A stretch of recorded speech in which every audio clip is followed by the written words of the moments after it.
Hello everyone, welcome to Destine Path. आप सबका मेरे चैनल पर बहुत बहुत welcome. I am so happy आज आपके साथ अपनी फेमिनिन के जो लाइफ एक्सपीरियंस है, राइट, जो उन्होंने अचीव किया, जिस तरह से उन्होंने अपनी जर्नी स्टार्ट की, और इस 8-8 के पोर्टल में जहाँ इट्स वेरी डिफ़िकल्ट कि अपने इमोशंस को, अपनी जर्नी को बैलेंस रख पाना, अपनी थॉट्स को बैलेंस रख पाना, इस पोर्टल में उन्होंने अपना सोल पर्पस रिसीव किया। सबसे पहले इस जर्नी में उन्होंने अपना डिवाइन मर्ज एक्सपीरियंस किया, देन अपना ट्विन फ्लेम सोल मर्ज एक्सपीरियंस किया। आफ्टर दैट एक सेल्फलेस काम करते हुए वो आगे बढ़ी, एंड देन उन्होंने अपना जो है सोल पर्पस इस 8-8 के पोर्टल में direct in her third eye through her meditation universe से रिसीव किया। I am so happy for her. सबसे पहले तो मेरी और on the behalf of entire soul members of this channel, I literally congratulate her कि उन्होंने हर एक चीज़ को स्टेप टू स्टेप अंडरस्टैंड किया, अपनी लाइफ में इम्प्लीमेंट किया, और अपनी जर्नी में यहाँ तक वो पहुँची हैं। So glad her story with you. आज उनसे ही हम उनकी इस जर्नी के बारे में सुनेंगे ताकि आपको मोटिवेशन मिल सके एंड आपका बिलीफ, आपका फेथ इस जर्नी पर, इस जर्नी की कंप्लीशन पर, यूनिवर्स पर और मजबूत हो पाए, राइट। सो अब हम सुनेंगे हमारी उस सोल मेंबर को, हमारी फेमिनिन को, और उन्हें आई रिक्वेस्ट टू एवरीवन कि उन्हें ब्लेसिंग्स दीजिए, उन्हें कॉन्ग्रेचुलेट कीजिए। आप जितना ग्रैटिट्यूड, आप जितना प्यार, आप जितनी हैप्पीनेस, जितना खुश दूसरों के लिए होते हैं, आप उससे 100 टाइम्स ज़्यादा रिसीव करते हैं। So learn to be happy for everyone. आज उन्होंने ये रिसीव किया है और I am very blessed to share this. और मैं आई विश फॉर एवरीवन कि जो भी उनकी जर्नी को, इस वीडियो को आज सुन रहा है, हर वो सोल एम्ब्रेस करे और अपने सोल पर्पस को, अपने डिवाइन रीयूनियन को अचीव करे। हेलो डिवाइन सोल्स, आज मैं आप सबसे अपनी ट्विन जर्नी के बारे में शेयर करना चाहूँगी। इसी 8-8 पोर्टल और सावन के महीने में मुझे मेरा सोल मर्ज एक्सपीरियंस हुआ और सोल पर्पस भी रिवील हुआ। और सबसे पहले मैं अमन को बहुत बहुत अपने दिल से थैंक यू बोलना चाहती हूँ कि वो हर समय मेरे साथ थी, और जितनी मेहनत मैंने की और उतनी ही सच्ची मेहनत और पॉजिटिव गाइडेंस अमन ने दी। आज बहुत ब्लेस्ड फील करती हूँ मैं अपने आप को कि मेरे भगवान ने मुझे इस जर्नी के लिए चुना। हम दोनों ही, मैं और मेरे डीएम दोनों ही मैरिड हैं अलग अलग स्पाउसेस से। और अगर मैं बात करूं कि मेरी जर्नी कब शुरू हुई, तो मुझे लगता है मेरी जर्नी बचपन से ही शुरू हो गई थी। मैं अपने डीएम से 14 साल की उम्र में मिली। It was year 1996। वो मुझसे 2 साल सीनियर थे और हम बस में एक ही बस से कम्यूट करते थे, और मुझे बहुत अच्छा लगता था उनका free spirited, happy, fresh kind of nature. मैं बहुत सिंपल और शाय थी, और मुझे नहीं पता था कि मतलब एक्चुअली किसी को अप्रोच कैसे करते हैं, और but I don't know where I got that courage, और I just went to him all of a sudden and just said I love you. और ही वॉज शॉक्ड, ऑब्वियसली कोई भी शॉक हो जाएगा, और उन्होंने मुझे बोला कि no I don't love you, पर मेरे दिल में मुझे पता था कि he is the one. So हमारे बीच में कोई एज सच फ्रेंडशिप नहीं हुई, कोई इंटरेक्शन नहीं हुई उस दिन के बाद, और वो स्कूल छोड़ के चले गए 1-2 साल के बाद, और हम कभी फिज़िकली मिले भी नहीं। बट पता नहीं क्यों I was committed to him mentally. और कुछ समय के बाद, कुछ साल के बाद मुझे उनका कॉन्टैक्ट नंबर मिला। उस टाइम पे लैंडलाइन फ़ोन होते थे, तो it was a landline call जो मैंने उनको किया, और मैंने उनको बोला कि कैन वी बी फ्रेंड्स। तो शुरू से ही वो बहुत अच्छे नेचर के और मैच्योर इंसान थे, तो उन्होंने मुझे बोला कि येस वी कैन टॉक। और हम बहुत अच्छी बातें करते थे अबाउट फ्रेंड्स, अबाउट स्टडीज़, और वो मुझे बहुत मोटिवेट करते थे कि तुम टेक्स्ट बुक के अलावा भी कुछ चीज़ें पढ़ा करो। Why don't you start with alchemist, अपने ड्रीम्स पे बिलीव करना शुरू करो अपने, और सोचो कि यूनिवर्स हमेशा सपोर्ट करते हैं, और there are signs and omens which we see. और प्लस वो मुझे ऐसा भी कहते थे कि why do you chase me, because मुझे ना हमेशा जब वो नहीं होते थे सिटी में, कहीं इधर उधर गए थे, और अगर वो आते थे शहर में तो मुझे इंट्यूशन हो जाती थी कि ही इज़ इन सिटी, और मैं लैंडलाइन पे कॉल करती थी तो वो मुझे बोलते थे कि हाँ मैं अभी आया हूँ। तो ये चीज़ें ना शुरू से ही थी, but as a friend we were talking and we never met on in face to face, और उन्होंने मुझे एज सच रिलेशनशिप के लिए भी कभी एक्सेप्ट नहीं किया। बाद में वो अब्रॉड चले गए पढ़ने and we lost our touch. But after few years मुझे अचानक से एक दिन ऐसा लगा कि कुछ ठीक नहीं है, और मैंने उनके घर उसी लैंडलाइन नंबर पे कांटेक्ट किया तो मुझे उनकी किसी फैमिली मेम्बर से पता चला कि उस दिन उनकी शादी थी and it was a love marriage. I was completely shattered, I cried a lot, there was a acute pain in my solar plexus. पहले तो पेट ही लगता था कि पेट दर्द है, पर बाद में पता चला कि it was solar plexus, and I could feel that how can he commit to someone else, even if he had to do it तो मुझे बता देते। I would have never interfered with his decision. मैं किसी और के साथ कभी रिलेशनशिप में थी ही नहीं, तो मेरे पेरेंट्स ने जिसे चुना मैंने उनसे शादी कर ली। शुरू से ही it was a very difficult marriage, there was so much of domination, suppression, and nowhere I was equal और getting respect in that relationship. जैसे कहते हैं ना कि आपके सुर ताल ही नहीं मिलते, कोई स्मूथनेस ही नहीं होती रिलेशनशिप में। I was dragging my life and trying to adjust with society norms, and I use to feel कि जैसे मेरे पेरेंट्स की एक टर्बुलेंट मैरिज थी, तो मुझे अपनी मैरिज को हर सिचुएशन में मैनेज करना है और अपने बच्चों को एक अच्छा चाइल्डहुड देना है। पर ऐसा कुछ हुआ नहीं मेरे साथ। It was very difficult. एक दिन अराउंड 2015 में मेरे डीएम ने मुझे कॉल किया और just as a friendly gesture, पता नहीं उन्हें कहाँ से नंबर मिला, और उन्होंने मुझे बोला कि कैसी हो तुम, आर यू फाइन, और very simple gesture, and he said कि क्या हम मिल सकते हैं। तो I was holding a kind of grudge of rejection which was very deep inside my heart. तो मैंने बोला कि नहीं, because मुझे ऐसे लगा कि उन्होंने मुझे उस समय छोड़ दिया, मैंने कितना वेट किया, तो अब मुझे नहीं मिलना, और मैंने मना कर दिया। और पता नहीं कैसे यूनिवर्स ने क्या प्लान किया था, उसी टाइम कुछ एनर्जेटिक कॉर्ड्स हमारी कनेक्ट हुई या व्हाटएवर, और मेरी लाइफ बहुत मुश्किल होगी, both on personal front end professional front. और मेरे पास बहुत तरफ से, बहुत लोगों से, फ्रेंड्स से कुछ बुक्स आनी शुरू हुई, और मैंने मेडिटेशन करनी शुरू की, बुक्स देख के पढ़ना शुरू किया। बट स्टिल मेरी इस क्वालिटी को या इस चीज़ को किसी कोई पसंद नहीं करता था घर पे ना, कि तुम क्या चीज़ें करती रहती हो, ये मतलब इस तरह का सिचुएशन था। फिर बिकॉज़ मैं अपने इमोशंस बोल नहीं पाती थी या मैं बता नहीं पाती थी, तो मेरी बॉडी में डिजीज़ेस बन गए उसके।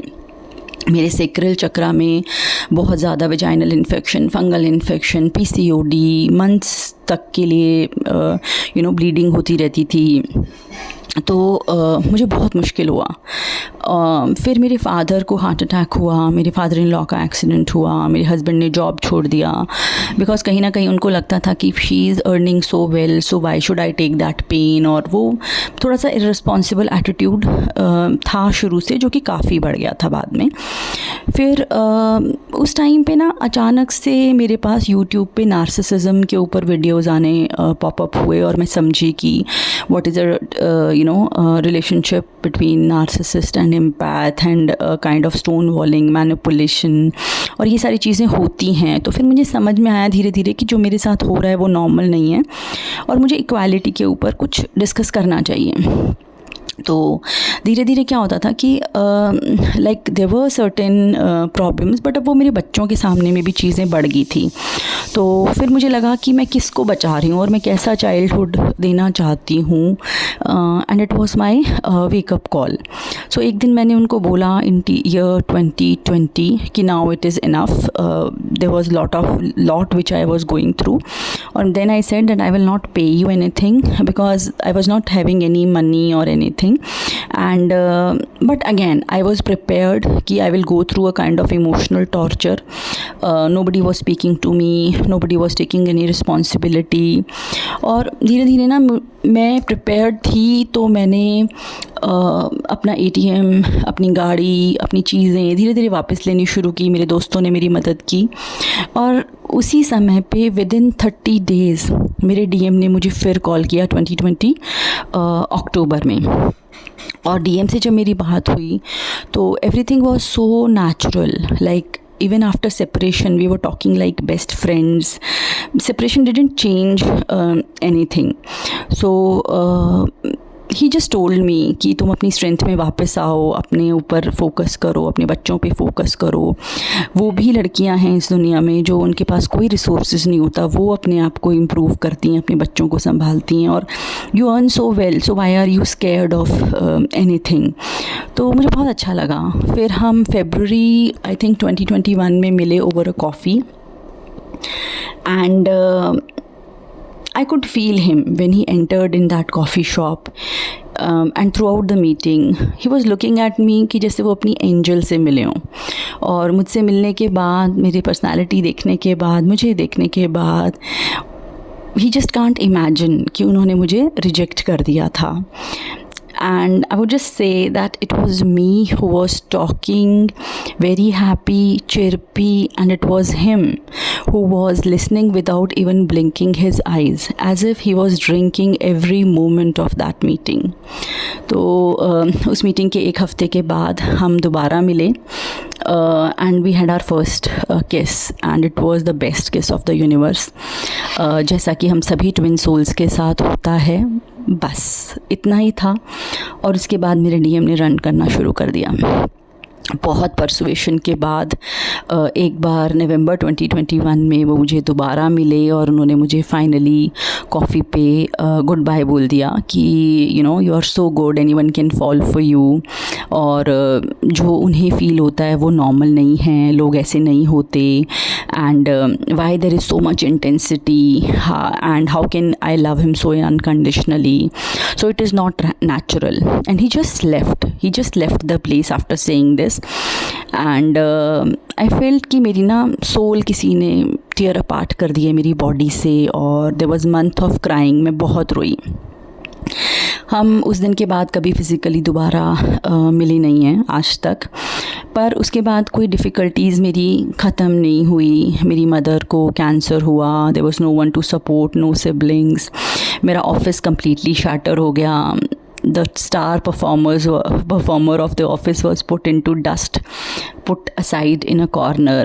और मेरे मतलब सब कुछ अकेले मैं हॉस्पिटल में बैठी रहती थी, परेशान रहती थी, और मैं अपने DM को मैसेज करती थी कि मुझे ज़रूरत है, प्लीज़ मेरे से एक बारी बात कर लो। कोई जवाब नहीं होता था, कोई मैसेज का आंसर नहीं आता था। और फुल मून और न्यू मून पे तो मुझे ऐसा लगता था कि मेरे सारे के सारे वुंड्स जैसे सरफेस पे आ गए हैं। मैं बहुत चिल्लाती थी, मैं बहुत गंदे मैसेजेस भेजती थी अपने DM को, and it was a complete distorted behaviour जो मैं करती थी।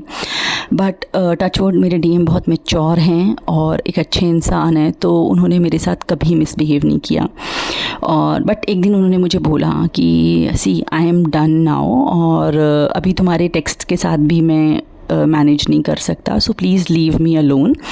और उन्होंने ये भी बताया कि काइंडली अंडरस्टैंड कि मैं ऑलरेडी अपने रिलेशनशिप्स में प्रीवियसली बहुत मिजरेबली फ़ेल हो चुका हूँ, और अब मैं दोबारा ये अलाउ नहीं कर सकता कि मैं फिर से ऐसे फ़ेल हो जाऊँ। लाइक मुझे ऐसा लगा कि उनका जो दिल है ना वो कम्प्लीटली ब्लॉक्ड है मेरे लिए। वो दिन था जुलाई 2022 में, और मैं इतने पेन में थी कि मैं बहुत रोई। मैं शिवजी भगवान के टेंपल गई और मैं बहुत रोई, और मैंने उन्हें बोला कि अगर आप हो वापस दुनिया में, अगर हो तो, और अगर मैंने बहुत ऑनेस्टी से उस इंसान को प्यार किया है तो आप मुझे बताओ कि आप हो और आप एक्सेप्ट करते हो मेरा प्यार। कोई और करे ना करे मुझे फ़र्क नहीं पड़ता। तो उस दिन जब मैं रास्ते में जा रही थी, तो ऑफ़िस जब मैं जा रही थी, तो मैंने देखा कि सारे एंजल नंबर्स की बारिश हो रही है मुझ पे। 1111, 222, 777, 444। ऐसे था कि जैसे it was a complete confirmation. फिर मुझे ट्विन फ्लेम के वीडियोस भी पॉपअप होने शुरू हो गए, तो मुझे लगा कि देयर इज़ समथिंग। मैंने सुना, कुछ अलग लगा। फिर मैंने एक कोच से, टिन फ्लेम कोच से कंफर्मेशन भी लिया अपनी जर्नी का और इनर वर्क भी लिया. No doubt that was a very good inner work and I am really thankful to my previous coach. मैंने इनर वर्क भी करना शुरू किया, बट प्रॉब्लम्स ना ख़त्म नहीं हो रही थी. मुझे ऐसे लग रहा था कि जैसे ट्रिगर्स की ब्रिक्स बन के ना यूनिवर्स मुझ पे हिट कर रहे हैं. और ड्यूरिंग इनिशियल स्टेजेस ऑफ चक्रा मैं 3 बार हॉस्पिटल में एडमिट हुई. डॉक्टर्स को कुछ नहीं पता चला और मैं बहुत बीमार थी. और मुझे किसी एक ऐसे इंसान की ज़रूरत थी जो मेरी प्रॉब्लम्स को समझे और प्रॉब्लम्स के हिसाब से मुझे सजेशन दे कि मुझे करना क्या है, because I was in complete darkness. फिर हमारे यहाँ पे ना गुरुजी का बड़े मंदिर है, तो वहाँ पे मुझे बहुत सारे लोग आए 3-4 दिन में. The people who are not related to each other, उन सब ने मुझे बोला कि आपको ना वहाँ बुलाया है, आपको वहाँ बुलाया है. तो मैं बिलीव नहीं करती थी, पर फिर मुझे लगा कि अगर कोई इतने लोग आ रहे हैं तो एक दिन चली जा, पता नहीं कौन होंगे वहाँ पे जाके मुझे पता चला कि गुरुजी तो अपना चोला त्याग चुके हैं और वो सिर्फ एनर्जी बॉडी में हैं. बट मैं आपको बता नहीं सकती. मुझे ऐसे लगा मेरे भगवान मिल गए, मुझे ज़िंदगी का आखिरी छोर मिल गया. It was so peaceful there and till date and I think till my last breath and till maybe after that also it is only him who is guiding me in life. और फिर उन्हीं की blessing से मुझे अमन के videos pop up होने शुरू हुए. आई कुड रियली फील कि वो कितना ऑनेस्टी से, कितना ऑथेंटिसिटी से बोलती हैं. और मुझे आज भी यही लगता है कि ये गुरुजी की कृपा है कि अमन मेरी लाइफ में आई. मैंने फ़र्स्ट सेशन लिया अमन से. It was a magical session. उन्होंने मुझे सारी बात बहुत ध्यान से सुनी. लाइक मैं सच बताऊं, आज तक ना मुझे ऐसे लगा कि I wanted a real sister who can talk to me. I wanted someone, मतलब अमन के साथ ना मेरे सवाल ख़त्म हो जाते थे, पर अमन का सब्र और अमन के जवाब ख़त्म नहीं होते थे. और मैंने बहुत मेहनत से, बहुत शिद्दत से, बहुत ईमानदारी से वो इनर वर्क किया without even a single day break. Problems बहुत थी, पर मेरे मेंटर की और मेरे भगवान दोनों थे मेरे साथ. मेरे फादर को फिर हार्ट अटैक हुआ, मैं अकेली हॉस्पिटल में थी. मेरी मदर को फिर सेकंड टाइम कैंसर डिटेक्ट हुआ और मैं बिल्कुल फ्लोर पे थी कि मुझसे नहीं हो रहा. इट वाज लाइक कि अब क्या करना है. फिर मैंने अपने डीएम को टेक्स्ट किया, कोई जवाब नहीं आया. और मैं ऐसे सोचती थी कि इवन स्ट्रेंजर्स को एम्पैथी है, पर मेरे डीएम को कोई एम्पैथी नहीं है मेरे लिए. मैं बहुत बहुत बुरा सोचती थी. और प्रभु मुझसे सेवा करवा रहे थे और मैं सब कुछ कर रही थी भक्ति में. मुझे पता नहीं था कि मेरे कर्म कट रहे थे. फॉर्चुनेटली मेरे फादर सेकेंड हार्ट अटैक से रिकवर हुए. मेरी मदर के 2 कैंसर्स भगवान की कृपा से पूरे रिकवर हुए. जो ऑफिस में जो सब कुछ चल रहा था, एक एग्ज़ाम था जो मैंने पहले फ़ेल कर दिया था इनिशियली, और उसी वजह से मेरे को इतना बुरा सिचुएशन हुआ था. वो एग्ज़ाम सेकंड टाइम जब हुआ तो मैंने वो क्लियर किया बहुत अच्छे मार्क्स के साथ. और मुझे लग रहा था कि सब कुछ बहुत बढ़िया है और अब तो अमन भी मेरे साथ है और अब चीज़ें ठीक होंगी. बट एग्ज़ाम्स अभी बचे थे जो भगवान जी को लेने थे. तो मैंने अपने डीएम को भी बताया कि ऐसे है. लेकिन फिर मुझे पता चला कि मेरी प्रमोशन दोबारा स्टॉप हो गई विदाउट एनी रीज़न. और देन आई थॉट कि नहीं, there is still a lot of ego layers जो अभी हैं, जो मुझे ठीक करने की ज़रूरत है. मैं अपनी डीएम से ज़्यादा बात नहीं करती थी, पर जब आप दर्द में होते हो ना, पेन में होते हो, तो आपको वही दिखते हैं. तो सिर्फ इमरजेंसी में ही मैं कॉल करती थी कि कुछ ऐसा है जो मेरे से पेन ही नहीं बर्दाश्त हो रहा, तब मैं कॉल करती थी. और मुझे पता था कि उनका जवाब आए ना आए वो मूड पे है, जो कि मोस्ट ऑफ द टाइम कभी नहीं आता था. फ़ोन तो कभी आया नहीं. It was just a one word, yes no, okay not okay types. So पर हाँ, मेरे अंदर बहुत कुछ था जो मैं उनको बताना चाहती थी, तो मैं वो सब कुछ लिखती थी. I use to write beautiful poems, I use to write beautiful letters fulled with expression of love. और मैं वो भेजती थी लाइक अपने डीएम को. एंड आई नो कि वो he use to look forward to read my emotions, because हम ऑन फ़ोन या आवाज़ में तो बात नहीं कर पाते थे, हम गड़बड़ कर देते थे, हमसे अच्छे से हो नहीं पाती थी। तो फिर दिसंबर लास्ट ईयर मेरे डीएम ने मुझे बोला कि ठीक है मैं आपसे मिलने आऊँगा, और मुझे लगा कि बस अब तो हो जाएगी जर्नी पूरी, पर मेरे डीएम नहीं आए। एंड मैंने उनसे पूछा जनवरी में ना कि आप क्यों नहीं आए, तो उन्होंने बोला कि मुझसे हो नहीं पाया, and I can't face you, I can't fake anything, you are too good to जज emotions. So I felt so bad, I was so hurt, again I was hurt.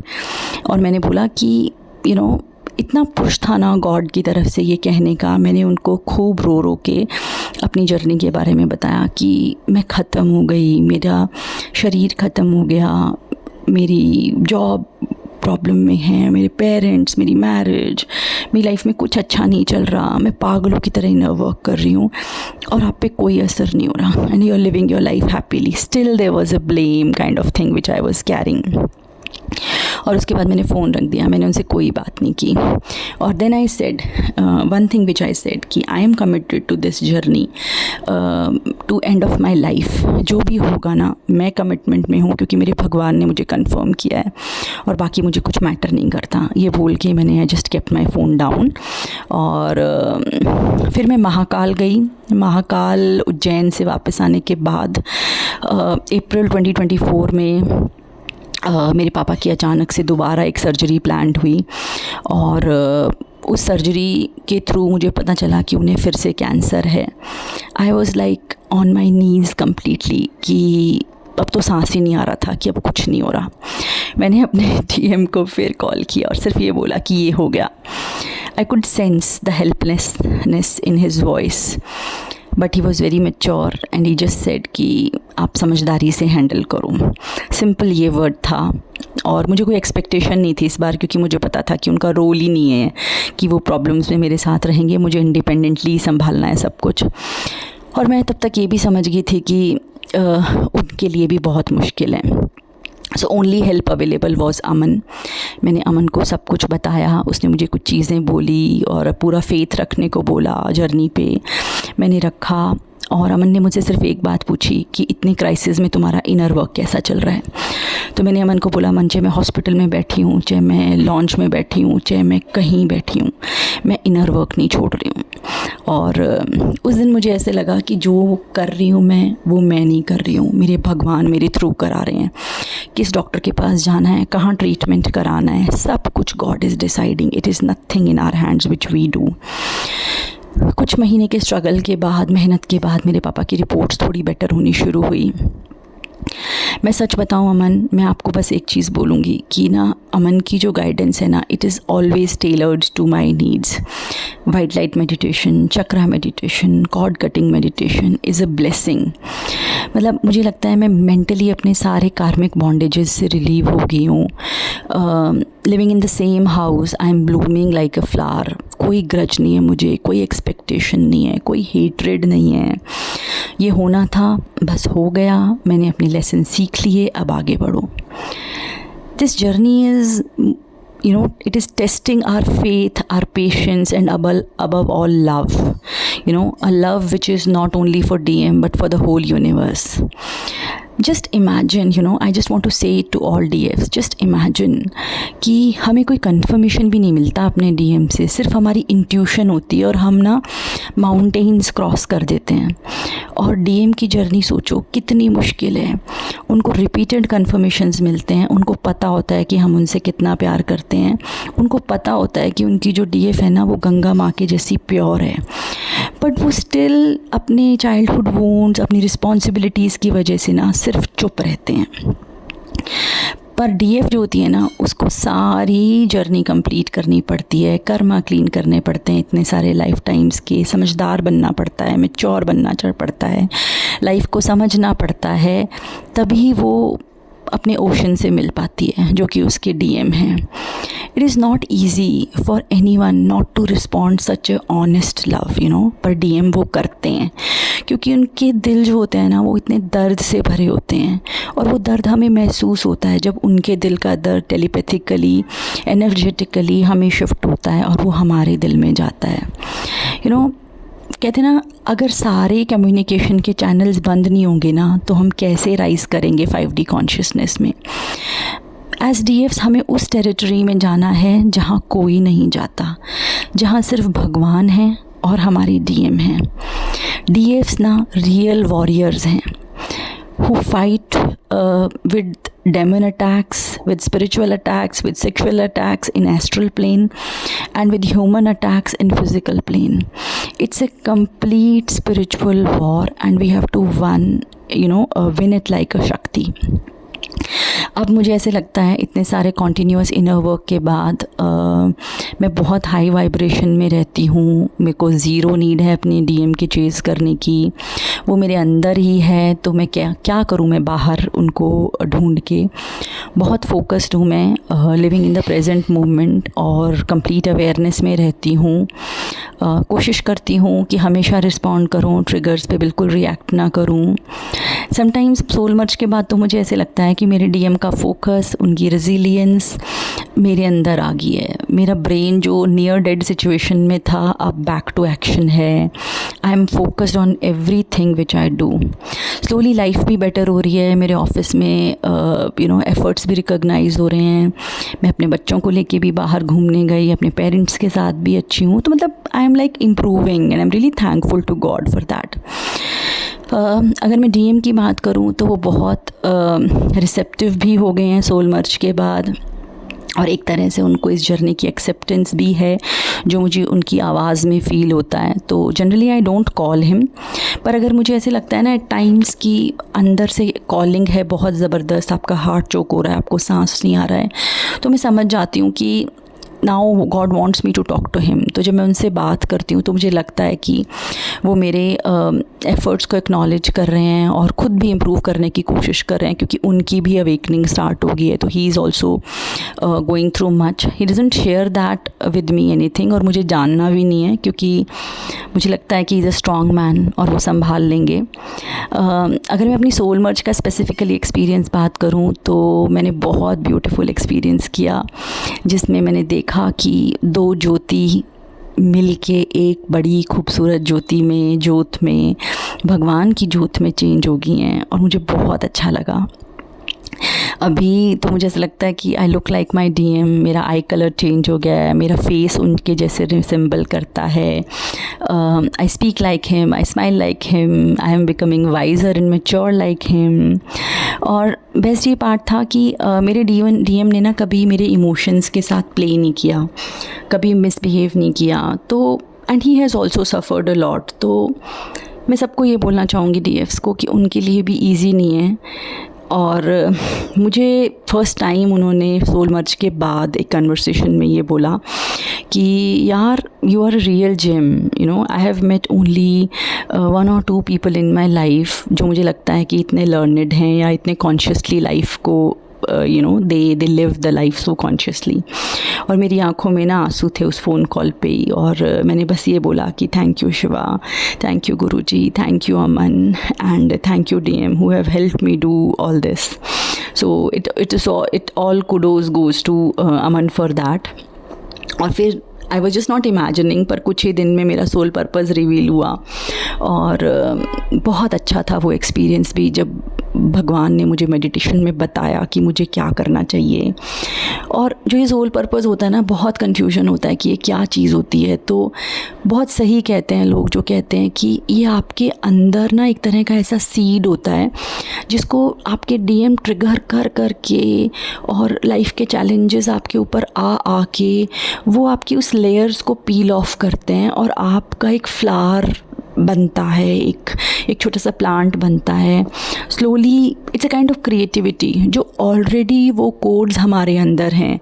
तो मैं पहले सोचती थी मैं क्या करूँ, मैं टैरो रीडर बन जाऊँ, मैं ट्विन फ्लेम कोच बन जाऊँ। नहीं, सबको भगवान को टैरो रीडर नहीं बनाना, आपके अंदर खुद के अंदर है, हमारी क्रिएटिविटी को उनको शेप में लाना है। इसीलिए अमन हमेशा कहती है कि अपनी क्रिएटिविटी पे काम करो, अपने आप से प्यार करो, खुद को देखो तुम्हें क्या अच्छा लगता है। तो वो चीज़ें हैं जो शेप लेती हैं फाइनली सोल पर्पज़ में, और एक छोटा सा प्लांट होता है, जब वो छोटा होता है, बहुत ही लिटिल होता है, तो उसको एक फेंसिंग की ज़रूरत होती है टू गेट सिक्योरिटी, वो हमारे कोच होते हैं।